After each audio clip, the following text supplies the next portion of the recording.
Halo teman-teman, apa kabar nih? Semoga baik dan sehat terus ya. Ketemu lagi sama gue Lemonta. Hari ini kita mau gosipin tentang kisah hidup seorang juara acara Korea's Got Talent tahun 2011. Sebelum mulai, aku minta maaf kalau ada kesalahan dalam penyebutan nama. Dan kalau kalian suka sama channel ini, jangan lupa di like, komen, dan subscribe ya. Choi Sung-bong lahir di Seoul, Korea Selatan pada tahun 1990. Di tahun 2011, Choi yang saat itu baru berusia 21 tahun untuk pertama kalinya tampil di acara televisi Korea's Got Talent. Dalam acara tersebut, dia berhasil memenangkan posisi juara runner-up pertama.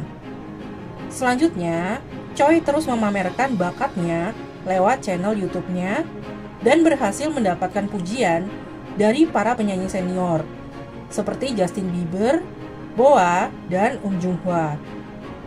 Selanjutnya, Choi menandatangani kontrak kerjasama dengan Sony Music Korea yang berakhir pada Desember 2011. Setelah itu, Choi kembali menandatangani kontrak dengan perusahaan Bonbon dan mengeluarkan beberapa album sukses yang memperkuat reputasinya sebagai salah satu penyanyi muda di Korea Selatan yang menjanjikan.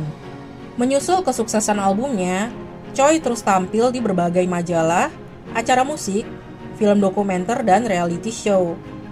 Dia juga mendapatkan wawancara dari berbagai media ternama seperti CNN News dan ABC News. Di tahun 2012, Choi tampil di berbagai acara penting dan turut menghadiri konser di Spanyol, Seoul, dan Los Angeles. Choi kemudian dipilih untuk menjadi duta kehormatan Yayasan Child Fund Korea dan Pusat Kesejahteraan Sosial Changdong. Yayasan ini adalah yayasan yang membantu Choi sendiri untuk memiliki hidup yang lebih baik. Sebelum memenangkan acara Korea's Got Talent, bisa dibilang jalan hidup yang dilalui Choi ini sangat berat. Namun dia berhasil melalui semuanya dan menjadi seperti sekarang. Sehingga dia ingin anak-anak terlantar di Korea Selatan untuk mempunyai harapan, impian, serta kesempatan untuk memiliki hidup yang lebih baik. Di usia 3 tahun, Choi ini ditinggalkan oleh orang tuanya di panti asuhan. Di panti asuhan tersebut, konon Choi itu tidak diperlakukan dengan baik. Sehingga di usia 5 tahun, dia memilih untuk kabur dari sana dan tinggal di jalanan Daejeon. Kalian bisa bayangin ya, masa kecilnya Choi itu benar-benar sulit. Dia itu sering dibully dan dikucilkan. Untuk makan aja, Choi itu biasa ngumpulin makanan dari tempat sampah. Lalu dia itu sering kena pukul sama preman sekitar. Menurut pengakuannya, di usia 14 tahun, Choi ini sering bersembunyi di sekolah malam untuk menghindari preman yang ada di daerahnya. Selama masa sulit ini, dia itu pernah ngalamin sampai dikubur hidup-hidup sama preman yang terkait sama perdagangan organ. Dia juga mengatakan kalau dia itu selama musim dingin udah biasa tidur di toilet umum yang punya pemanas. Dia juga udah biasa tidur di tangga jalanan, di bar, klub malam, dan tempat-tempat lainnya. Meskipun masa kecilnya sangat sulit, bakat musik Choi ini udah kelihatan banget. Setelah lulus dari sekolah dasar dan sekolah menengah, Choi kemudian melanjutkan pendidikannya ke sekolah menengah seni Daejeon. Di sekolah tersebut, dia mengenal seorang guru musik yang baik bernama Park Jung-soo.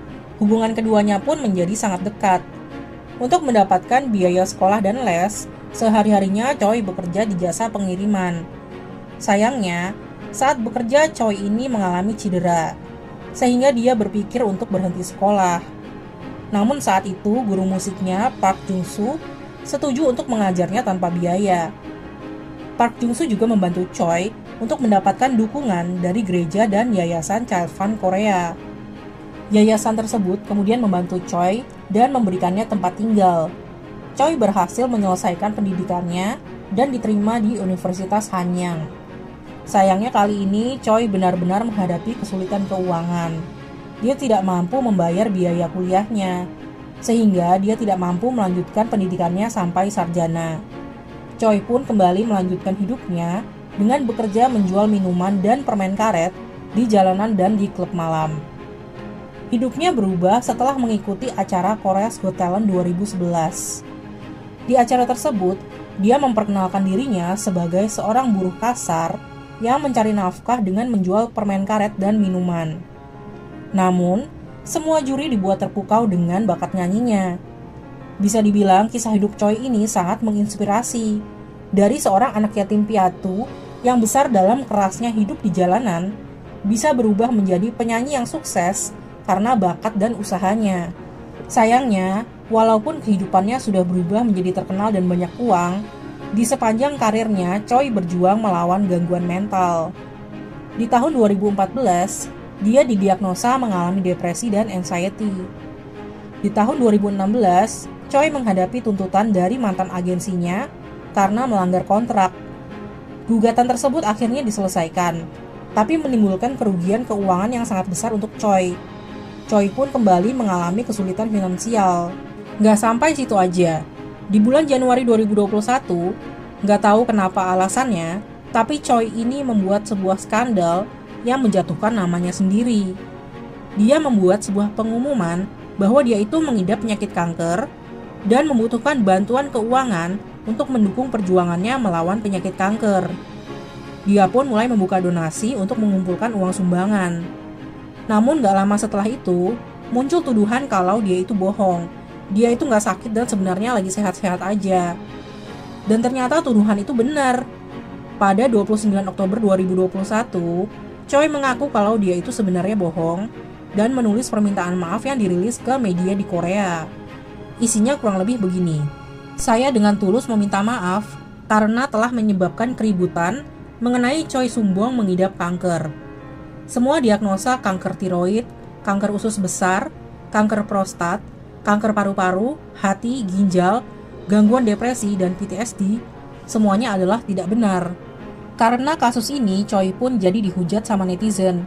Karirnya juga jadi jatuh. 20 Juni 2023 pagi, seseorang dari Busan menghubungi polisi setelah membaca postingan Choi di community YouTube-nya. Isinya kurang lebih begini. Halo, ini Choi Sumbong.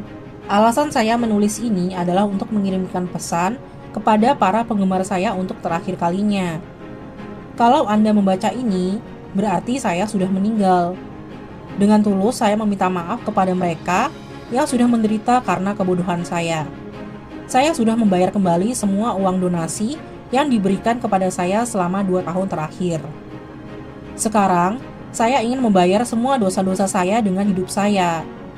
Saya minta maaf ke semua orang yang sudah membantu saya.